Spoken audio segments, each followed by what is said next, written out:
நாமத்துக்கு ஸ்தோத்திரம். நிறைய பேர் நிறைய வார்த்தைகளை நிறைய பேசுறாங்கனாலும் அது அந்த வார்த்தைக்குள்ளதான் இருக்கணும், அந்த வசனத்துக்குள்ளதான் இருக்கணும். வெளியில போய் என்ன செய்யக்கூடாது, சம்பந்தம் இல்லாத காரியங்களை உள்ள தூக்கிட்டு வந்து சேர்க்கக்கூடாது. அப்போ உலகத்துல பார்க்கிற பார்வையில நம்ம பேசுறத அவங்க ஒத்து பார்ப்பாங்க, சரியாக நல்லா பேசுறாங்க, கவனிக்கிறாங்க. சரியான ஒரு அர்த்தங்களை கொடுப்பதற்காக ஆண்டவர் தான் நமக்கு என்ன செய்கிறாரு, வேதத்தை நல்லா கொடுத்திருக்கிறார், கற்றுக் கொடுத்திருக்கிறார். இதை நாம் பார்க்கும்படியாக கர்த்தர் நம்மளுடைய மனக்கண்ணை திறக்கணும். ஏன் அப்படின்னா ஆண்டவர் மனக்கண்ணை திறந்த பிறகுதான் இயேசுவை யாருன்னு அறிந்து கொண்டாங்களா. மனக்கண்ணை திறக்கலன்னா பைபிள் வசனமே ஒரு காலம் புரியாது, ஜென்மத்துக்கும் புரியாது. ஏன்னா மாமிசத்துல அறிகிற அறிவுனால ஒரு மேன்மையும் கிடையாது. ஆண்டோட இருதயத்தை திறந்து மனக்கண்ணை பிரகாசிக்க பண்ணிதான் அதை பார்த்தாதான் அந்த அர்த்தங்கள் தெரியும். நிறைய பேருக்கு பைபிள் வசனங்கள் வாசிப்பாங்க, தெரிஞ்ச மாதிரி சொல்லுவாங்க, ஆனா அர்த்தங்கள் ஒருபோதும் புரியாது. ஏன் அப்படின்னு கேட்டா ஆண்டவர் மனக்கண்ணை திறந்தா தானே அவரை பார்க்க முடியும், அவரை அறிய முடியும், வசனத்தை அறிய முடியும். அவருடைய ஆவி இல்லாம இவங்க அறியலான்னு போனாங்க. ஆண்டவர் என்ன சொல்றாருன்னா, தேவனுடைய ஆவினால என்று ஒருவன் தேவனுக்குரியவளை அறியவே மாட்டான். அது எத்தனை காலங்கள் எடுத்தாலும் சரி அது என்ன செய்யாது. எம்மாவு பட்டணத்துல ஜனங்கள் போய் கொண்டிருந்தார்கள். 3 நாளா நடந்த சம்பவங்களை எல்லாம் பார்த்து இயேசு கிறிஸ்துடைய ஒரு பயங்கரமான ஒரு அந்த சிலுவையிலே அவர் அடிக்கப்பட்டு அவர் மரித்தவர் அப்படின்ற ஒரு காரியங்களை குறித்து அவர்கள் எல்லாம் பேசிக்கொண்டே போறாங்க. இவர் அவர்களோட கூட நடந்து போறாரு. அவர்களோட கூட நடந்து போகும்போது இது என்ன பேசுறாங்க அப்படின்னு சொல்லிட்டு அவரும் கேட்கிறாரு. கேட்டுட்டு கடைசியில் அவருக்கு பதில் சொல்லுகிறாரு, எரேமியா வாசிக்கலையா, ஏசாயா வாசிக்கலையா, தானியேல வாசிக்கலையா, அதுல எழுதப்பட்டதெல்லாம் நிறைவேறணுங்க. அதுக்கு தாங்க அந்த காரியங்கள் எல்லாம் சொல்லப்படும் போது அவங்களுக்கு உள்ள என்ன ஆச்சுன்னா கொழுந்து விட்டு பத்திக்கணும். அப்ப ஆண்டவருடைய வார்த்தையை பேசினா எல்லாருக்கும் என்ன செய்யணும், பத்திக்கிடணும், கொழுந்து விட்டு எரியணும். என்னைக்கு பத்திக்கல கொழுந்து விட்டு எரியலையோ அப்ப அவங்க உள்ள மனசை திறக்கலன்னு இருக்கும். ஆண்டவர் திறக்கல, கல்லுனி மங்க மாதிரி உட்கார்ந்துட்டு பார்த்துட்டு போக வேண்டியது. கர்த்தருடைய நாமத்துக்கு இருதயம் கல்லு என்று பைபிள் சொல்லுகிறது. நிறைய பேருக்கு கல்லா இருக்கும், எதுலையும் அன்பு கூற மாட்டாங்க, அன்பா பேச மாட்டாங்க. எல்லா காரியத்தையும் நம்ம போட்டாலும் அந்த கல்லு நிச்சயம் திருப்பி தள்ளிடும், ஏற்றுக்கொள்ளாது. அப்படிப்பட்ட பாறையாக அப்படிப்பட்ட ஜனமாக நிறைய பேர் இருக்கிறாங்க. ஆனா வசனம் என்ன சொல்லுகிறது, பிதாவே இவர்களுக்கு மன்னியும் என்கிற ஒரு அருமையான ஒரு வார்த்தையை நீங்கள் வாசித்திருக்கிற அழகான ஒரு வார்த்தை தான். அதுல என்ன சொல்லுகிறது, ஏன் மன்னிக்கணும்னு சொல்றாரு, என்ன காரணத்துக்காக மன்னிக்க வேணும் அப்படின்னு பார்க்கப்படும்போது, ஏன் மன்னிக்கக்கூடிய காரியத்தை ஆண்டவருடைய திருவார்த்தை சொல்லுகிறது என்று பார்க்கப்படும்போது எடுத்து வாசிப்போம். ஏசாயாவுடைய புத்தகத்துல 53வது அத்தியாயம் 12வது வசனத்தை விருதமாய் வாசியுங்கள். அவர் தம்முடைய ஆத்துமாவை மரணத்திலே ஊற்றி அக்கிரமக்காரர்கள் ஒருவராக எண்ணப்பட்டு அநேகருடைய பாவத்தை தாமே சுமந்து அக்கிரமக்காரருக்காக வேண்டிக் கொண்டது நிமித்தம் அநேகரை அவருக்கு பங்காக கொடுப்பேன், அவர் தமக்கு பிள்ளையாக பங்கிட்டுக் கொள்வார். இதுதான் உண்மையான காரியம். இந்த உலகத்தில் ஆண்டவராகிய இயேசு கிறிஸ்து மரணத்திலே தன்னை என்ன செய்யணும், ஒப்படைக்கணும். மரணத்திலே தன் ஆன்மாவை ஊற்ற வேண்டும், தன் ஆவியை ஜீவனை விட வேண்டும். அப்படியாக மரணத்தை என்ன செய்கிறார், அவர் அனுபவிக்கும்படியாக இந்த காரியத்தை இங்கே எழுதப்பட்டிருக்கிறது. எப்போ, இயேசு கிறிஸ்துக்கு முன்னாடி 800 ஆண்டுகளுக்கு முன்பதாக ஏசாயா தீர்க்கதரிசி சொல்லுகிறான், இவ்விதமாக அவர் தன்னுடைய ஆத்துமாவை மரணத்திலே ஊற்றுகிறார் என்கிற ஒரு காரியம். இதெல்லாம் இவங்களுக்கு தெரியுமா? தெரியாது. அவங்க ஆண்டவராகிய இயேசு கிறிஸ்துவை என்ன செய்கிறாங்க, பரியாசம் பண்ணுகிறாங்க, துப்புறாங்க, தலையில அடிக்கிறாங்க, கொட்டுறாங்க, எல்லாத்தையும் பண்ணுகிறார்கள். ஆனாலும் கூட கர்த்தர் என்ன செய்கிறார், என்ன சொல்லுகிறாண்டா, இவர்களுக்கு மன்னியும் என்று சொல்லுகிறதை நான் பார்க்கிறேன். 1 பேதுருடைய புத்தகம் 2வது அத்தியாயம் 22வது வசனத்தை வாசியுங்கள். அவர் பாவம் செய்யவில்லை. அவர் என்ன செய்யவில்லையா, பாவமே செய்யல. பாவம் செய்யாதவரை தான் சிலுவையில் அடிக்கிறார்கள். அதனால இவர்களுக்கு மன்னிங்க, நான் பாவம் செய்யல, நோ சின் நோ ஃபால்ட், எதுவுமே கிடையாது. அப்படிப்பட்ட தேவனை பாவம் செய்யாத அவர் என்ன செய்தார்கள் என்று இங்கே சொல்லப்பட்டிருக்கிறது. அவரிடத்திலே பாவம், அவரிடத்திலே வஞ்சனை, கெட்ட சிந்தனையே கிடையாது. நிறைய பேர் இருதயம் என்னைக்கு ஆண்டவர் படைச்சாரோ, என்னைக்கு ஏவாள் அந்த கனியை புசிக்க கொடுத்தாங்களோ, அன்னைக்கே மனிதனுடைய இருதயம் திருவுள்ளதும் கேடுள்ளதும் பாவத்தை நினைத்து கொண்டு வாழ்ந்து கொண்டு இருக்கிற ஜென்மங்களாக அன்னைக்கு இருக்கு. அப்போ அந்த பாவ ரத்தம் அவர்களுக்குள்ள இருக்குது, எல்லாம் இருக்கு. நீங்க உங்க பாவ ரத்தத்திலிருந்து நீங்க வெளியில வந்துட முடியுமா? டிட்டர்ஜென்ட் போட்டா கழுவ முடியும்?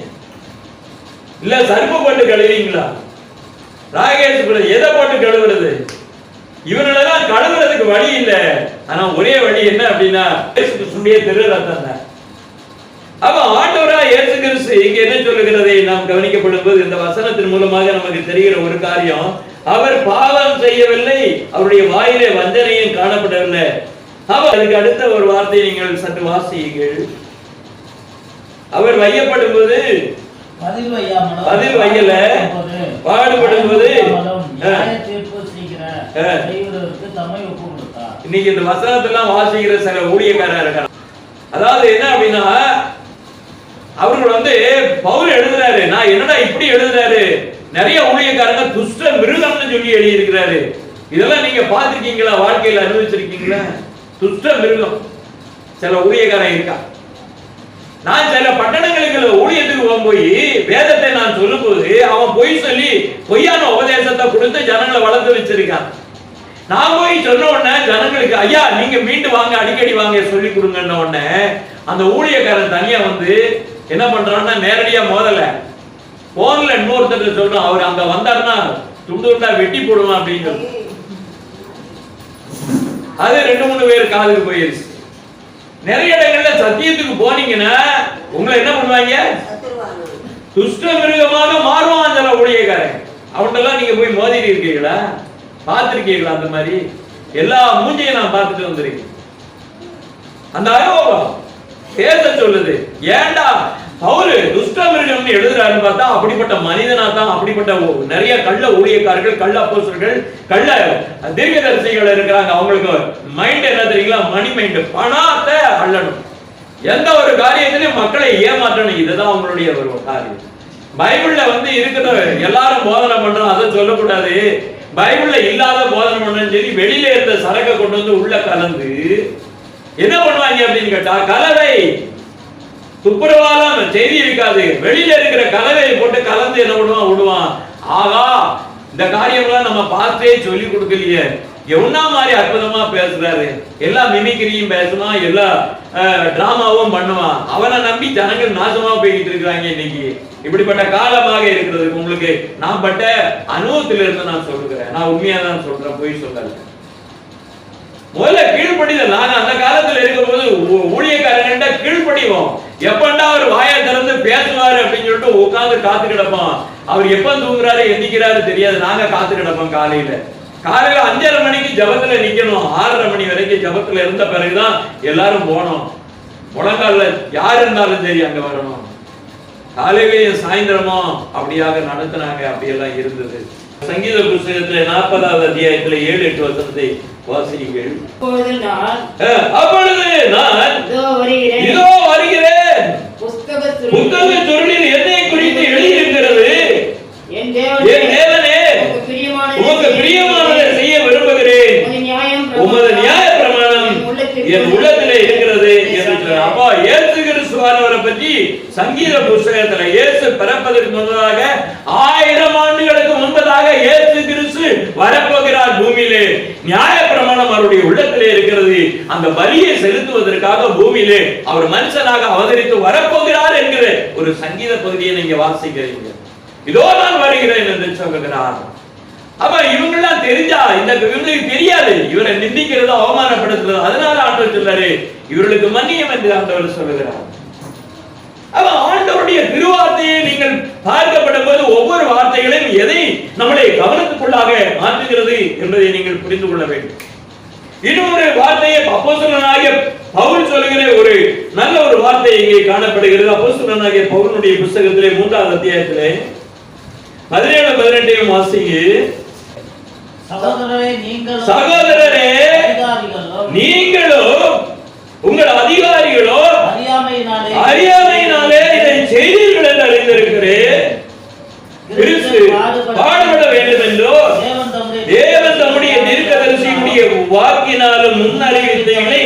இவ்விதமாக நிறைவேற்றினார். இதுதான் காரணம்.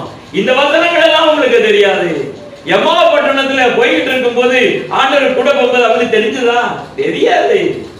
நிறைய யூதர்களுக்கு தெரியாது, நிறைய கல்விமான்களுக்கு தெரியாது, வேத வாரங்களுக்கு தெரியாது, பெரிய அதிகாரிகளுக்கு தெரியாது. ஆனபடினாலே இயேசுவை சிலுவையில் அடிக்கும்படியாக தீர்ப்பு கொடுத்தாலும் இயேசு கிறிஸ்துவை அவரை மரணத்திலே அவர்கள் அனுப்பி வைத்த போது அவரிடத்திலே குற்றமில்லை என்கிற ஒரு காரியத்தை அவர்கள் ருசுவாக்கினார் என்று பார்க்கிறோம். அவரிடத்துல எந்த பாவமும் இல்லை என்றுதான் குற்றமில்லாதவர் என்று சொல்லி அங்கே தீர்ப்பு கொடுக்கப்பட்டது. ஒரு குற்றவாளி என்று கொடுக்கப்படவில்லை. ஆண்டவர் சொல்லுங்க, இவர்களுக்கு மன்னியும். இவ்வளவு காரியங்களை படிச்சு பார்த்து தெரிஞ்சுக்கிட்டு இருந்தானா அவன் செய்வானுங்களா? அதெல்லாம் ஆண்டவர் சொல்லுகிறார். ஏன் என்று பார்க்கப்படும் போது எல்லாரையும் குறித்து தான் சொல்லுகிறாரு. இப்படிப்பட்ட இயேசு கிறிஸ்துவை இன்னைக்கு நிறைய அரசியல்வாதிகள் மிமிக்ரி பண்றான், கிண்டல் பண்றான், திட்டுறான். ஏன் அவரே அடிபட்டு சிலுவையில தொங்க விட்டுட்டாங்க, அவரை போய் கடவுள் இருக்கிய பைத்தியக்காரங்களா அப்படின்னு நிறைய பேர் பேசுறானுங்க. பிதாவே இவர்களுக்கு மன்னியும். நாம இன்னைக்கு சொல்ல வேண்டிய காலகட்டத்தில் நம்ம தள்ளப்பட்டிருக்கிறோம். இப்படியாக இந்த நாட்களிலே ஜனங்கள் எப்படி இருக்கிறார்கள்? ஜனங்கள் எப்படிப்பட்ட ஜனமா இருக்கிறாங்க? இன்னைக்கு இயேசுவை பற்றி அறிகிற அறிவு கிடையாது. இயேசுவை புரிந்து கொள்கிற ஒரு காரியம் இல்லை. யாருக்கு இல்ல? பைபிளை தூக்கி கையில வச்சுக்கிட்டு இருந்தானே அந்த வேத பாரகர்கள், அந்த அதிகாரிகளுக்கே தெரியலையா? இன்னைக்கு இருக்கக்கூடிய நிறைய மகாத்மாக்கள் இருக்காங்க, அதாவது ஞான பண்டிதர்கள், வேத பண்டிதர்கள் நிறைய பேர் இருக்கிறாங்க. அவங்களுக்கு தெரியும் நினைக்கிறீங்களா? இயேசு கிறிஸ்து யாருன்னு தெரியாதுங்க. வேதம் சொல்லுகிறது. 1 கொரிந்தியர் புத்தகம் 2வது அத்தியாயத்துல 7-8 வாசிங்க. இந்த பிரபஞ்சத்துல பிரபுக்கள் ஒருவனும் அறியவில்லை, அறிந்தார்களானால் மகிமையின் கர்த்தரை அவர்கள் சிலுவையில் அறைந்திருக்க மாட்டார்கள். புரிஞ்சுங்களா உங்களுக்கு? இது தெரியாது. தெரியாதனாலதான் இயேசுவை சிலுவையில் அடித்தார்கள். அப்போ வேத பண்டிதர்களுக்கு தெரியலையே. அவர்கள் கண்ணு இருந்தோம். ஆண்டவர் சொன்னார் நீங்கள் குருடர்கள் சொன்னாங்க. ஆண்டவர் சொல்ல நீங்க குருட, எங்க கண்ணு நல்லா தான் தெரியுது, எங்களை பார்த்து நீ எப்படி குருடன்னு சொல்லலாம்? ஆண்டவர் ஃபைட் பண்றாங்க. நீ குருடங்கப்பா, என்ன யாருன்னு தெரியல, வார்த்தை தெரியல, தீர்க்க தரிசனம் தெரியல. இன்னைக்கு நிறைய பைபிளை படிக்கிறாங்க, தீர்க்க தரிசனம் தெரியாது. முறையா படிச்சுட்டு வரணும், முறையா கத்துக்கிட்டு வரணும். மூளை வேணும். என்ன வேணும் ஐயா? பெரியவங்க சொல்லுவாங்க மூளை வேணும். மூளை இருந்தா பத்தாது, மூளைக்குள்ள என்ன இருக்கணும்? ஆண்டவருடைய ஞானம் வேணும் ஐயா. அந்த ஞானம் ஆண்டவரிடத்துல இருக்கிறது. ஞானம் பரத்திலிருந்து வருகிறது. பரத்திலிருந்து அந்த ஞானமும் அந்த அறிவும் ஆவியானவர் கொடுக்கல அப்படின்னா ஒண்ணுமே தெரியாது. ஆனா அப்படின்னாலே அவன் பேதுரு உடனே என்ன பண்ணா? எல்லாரும் ஜனங்கள் யாருன்னு சொல்லுகிறார்கள் என்று கேட்கப்படும் போது நீ என்ன சொல்ற அப்படின்னு கேட்டா அவன் சொல்லுகிறான், நீர் ஜீவனுள்ள தேவனுடைய குமாரனாகிய கிறிஸ்து. எப்பா ரத்தமும் மாமிசமும் உனக்கு வெளிப்படுத்தலப்பா.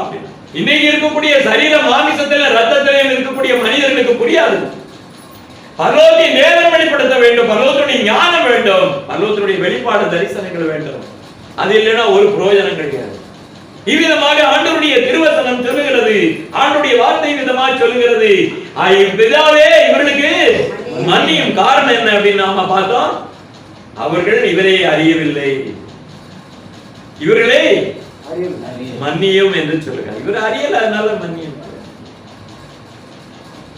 சில மூர்க்கங்கள்லாம் இருப்பான், மூர்க்கனா இருப்பான், மிருக மாதிரி இருப்பான், ஜெயலோட மனுஷ ரூபத்திலே இருக்க மாட்டான். அவருக்கு போய் என்னத்தையா சொல்ல முடியும்? அறிவுரை சொல்ல முடியுமா? போன கையில கிடைக்கிறத எடுத்து அடிச்சே விடுவான். போலீஸ் போய் அடக்க முடியாது. மிருகங்களை என்ன செய்ய முடியாது?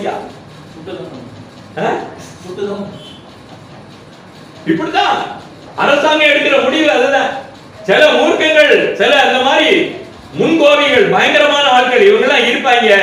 இவங்களெல்லாம் ஆண்டவர் சொல்ல மனித ரூபம் இருக்க, மனித ஜென்மங்கள், ஜென்ம அந்த இதே இருக்காது, சுவாபங்கள் இருக்காது, தரித்துக்கொள்ள இருக்காது, உள்ளுக்குள்ள ஒண்ணுமே உணர்கிற உணர்வு கிடையாது, சிந்திக்கிற நிறந்து இருக்காது, எதுவுமே இருக்காது. போயாச்சுன்னா அவ்வளவுதான். அது என்னது? சைத்தானுக்கு பச்சே, சாத்தானுடைய பிள்ளை அவதாரம், மிருகம். இப்படிதான் சொல்லுவார்கள். இப்படிப்பட்டவர்கள் என்ன பண்ண வேண்டியிருக்கு? பிதாவை இவர்களுக்கு மன்னியும்.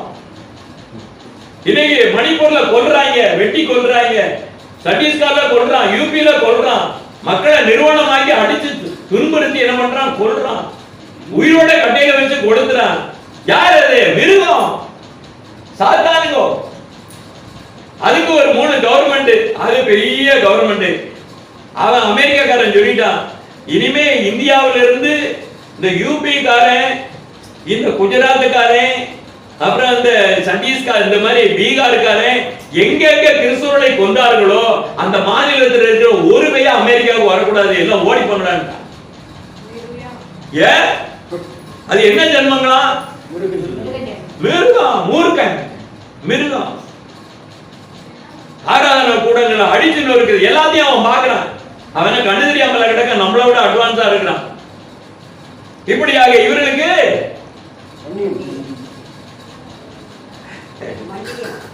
என்ன பண்றது ஐயா? ஆண்டவர் சொல்லிட்டாரு மன்னிங்க அப்படின்னு சொல்லி மன்னிச்சிட வேண்டியது. கர்த்தருக்கு ஸ்தோத்திரம் உண்டாதாக. இன்னொரு 2வது பகுதியில நீங்க பாக்குறீங்க, என்ன சொல்லுகிறார்னா, நீ என்னுடனே கூட பரதீசிலே இருப்பாய். ஏன் அந்த வார்த்தையை சொல்லுகிறாரு? ஏன் பரதீசிலே இருப்பாய் என்று சொல்லுகிறாரு? லூக்கா 23:43 நீ என்னுடனே கூட பரதீசில் இருப்பாய் என்று சொல்லப்படும் போது என்ன வார்த்தை அது? அவன் சொல்லுகிற ஒரு வார்த்தை நல்லா தெரிந்து கொள்ளுங்க. இந்த பக்கத்துல இருக்கக்கூடிய இடது இருக்கிற கள்ளன் வந்து அவரை தூசிட்டான். வலது பக்கத்துல இருக்கிற கள்ளன் என்ன சொன்னா, நாம செய்த குற்றம், நாம செய்த பாவம், நாம செய்யல, நம்ம என்ன பண்றோம், அடிச்சிருக்காங்க, தண்டனை கொடுத்திருக்காங்க. இவர் ஒரு பாவம் அறியலன்னு அவன் சாட்சி கொடுத்தான். அப்புறமா ஒரு வார்த்தை சொன்னான். என்ன சொன்னா அப்படின்னா, என்ன சொன்னா, ஆண்டவரே உம்முடைய ராஜ்யத்துல என்ன நினைத்தரணும். என்ன சொன்னா பாத்தீங்களா? ஆண்டவர் என்பதை அவன் நல்ல சத்தியத்தை அறிந்தவனா இருந்திருக்கான்.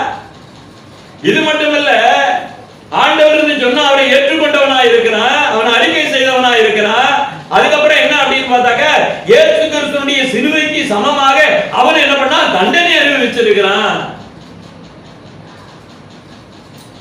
வலது பக்கத்தில் இருந்து சாட்சி கொடுக்கிறான். அந்த கள்ளன் சொல்லுகிறான், எப்பேற்பட்ட சாட்சி, உடைய ராஜ்யம் வரப்போகுதுன்னு சொல்றான். அது அப்ப ஆண்டவருடைய ராஜ்யம் வருதுன்னு அவனுக்கு தெரியும், பரலோக ராஜ்யம் தெரியும், இயேசு கிறிஸ்துவினுடைய ராஜ்யம் வருதுன்னு அவனுக்கு தெரியும். உடைய ராஜ்யத்துல என்ன நினைத்தரணும், என்ன கொஞ்சம் நினைச்சுக்கிடுங்க அப்படின்னு சொல்றான். அப்ப என்ன அர்த்தம்? அவன் ரட்சிப்பை தேடிக்கொண்டிருந்தவனாக இருக்கிறான், ரட்சிப்பை வாஞ்சிக்கிறவனாக இருக்கிறான். இவனிடத்துல கேட்டா நிச்சயமா அந்த ரட்சிப்பு கிடைக்கும் என்பது அவன் நன்றாக அறிந்திருந்தான். என்னை நினைத்தரணும் என்று தாழ்மையோட கேட்கிறதை நாம் பார்க்கிறோம்.